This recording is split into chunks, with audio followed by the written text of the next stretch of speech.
Sir, following the ceasefire agreement between Lebanon and Israel, from Lebanon, the withdrawal of Israel, and subsequently, Lebanon's role in this agreement was to deploy the army there, ensuring Hezbollah's absence. This week, we mentioned that he said he would not leave these areas marked with yellow and red dots. Israel says it will not withdraw from Hamamis Hill, Azia Hill, Uveda Hill, Balat Mountain, and Lebune Hill.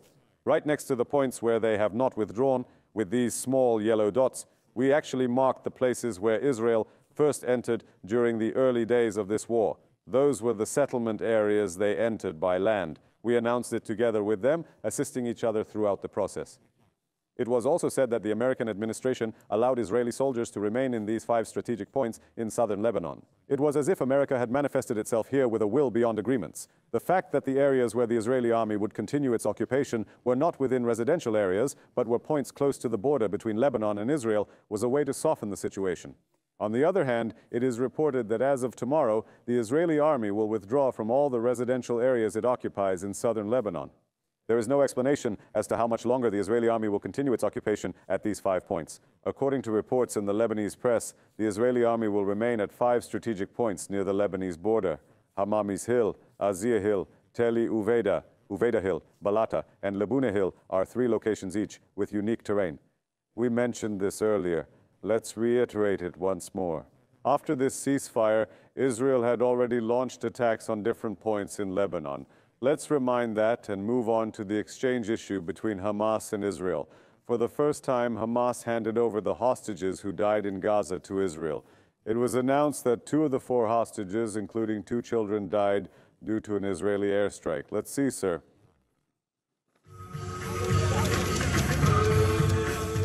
A first occurred under the ceasefire and hostage agreement between Hamas and Israel. Hamas delivered the bodies of deceased hostages to Israel for the first time. A stage was set up in the city of Khan Yunis for the ceremony. Red Cross vehicles went to the area. Documents were signed first. Then the bodies of 4 hostages, 2 of whom were children, were handed over to Red Cross officials. Hamas announced that the hostages lost their lives due to airstrikes carried out by Israel. At the scene where the signatures were made, there was a poster depicting Netanyahu as a vampire.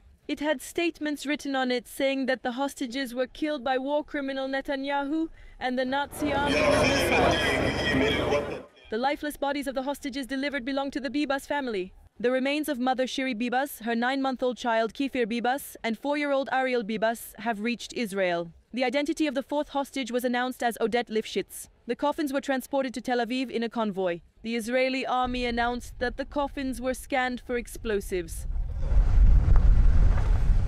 Hamas will release 6 hostages instead of 3 on Saturday.